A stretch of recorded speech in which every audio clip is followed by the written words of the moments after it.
কি অবস্থা দর্শক, কেমন আছেন? আমাদের নিউ স্টুডেন্ট গাড়ি চালাচ্ছে, তো এই যে একটা গাড়ি কিভাবে ওভারটেক করতে সেটা আজকে দেখাবো।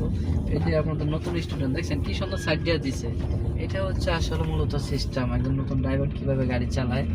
তো নিচে হচ্ছে একটু ভাঙাচোরা রাস্তা, এই কারণে ও আস্তে আস্তে যাচ্ছে।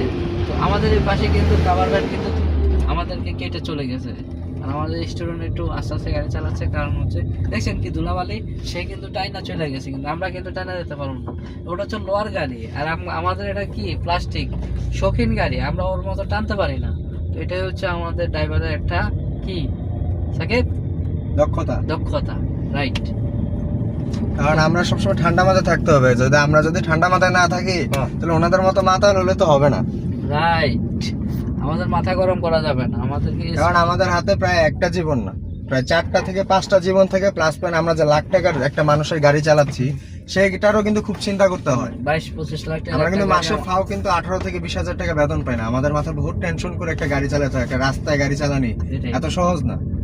অনেকে বলবে যে গাড়ি চালানি ডাইল ভাতের কথা, কিন্তু যারা ডাইল ভাত খাইতে না পারে তারা বুঝে যে কিরকম কথা। রাস্তায় শুধু গাড়ি চালালে হবে না, তুমি যখন রাস্তায় গাড়ি নিয়ে বের হবে তোমাকে মাথার মধ্যে রাখতে, জোরে যাও সমস্যা নেই, পাইপ রাস্তায় গেলে লস, জোরে গেলে আর এগো সমস্যা নেই। রাস্তায় যারা গাড়ি চালায় এরা একমাত্র জানে যে এটা গাড়ি কন্ট্রোল করা বা করা যে কতটা প্যারা, এটা মালিক মহোদয় এরা বুঝে না। তারা খালি চিল্লাপাল্লা করে যে এই গাড়ি আস্তে চালা লাগেন, জোরে চালা লাগেন, গাড়ি এরকম কেন। কিন্তু তারা একটাবার যদি স্টিয়ারিং এ বসে আর তাদের যদি ওরকম অভিজ্ঞতা থাকে তারা বুঝতে পারবে যে না কেন ড্রাইভারটা এত স্লো চালাচ্ছে। এগুলো বুঝতে হবে। হুদায় কিছু কিছু মালিক আছে মনে করেন প্যারা দেয়, এই প্যারাগুলো আমি মনে করি আপনারা চালককে না দেওয়াটা উত্তম। মানে তারা মনে করে যে তারা 18 থেকে 20,000 টাকা বেতন দিয়ে ওই লোকটাকে কিনে নিচ্ছে, কিনা হলে তাদের মন মতো তারা ইউজ করবে। রাইট, এটা আবার সব মালিক না, কিছু কিছু মালিক। এখানে যেমন তুমি ওভারটেক করে টেনে যেতে পারতা, যাও না টাকা, এখন হচ্ছে আর টাকা যাবে না।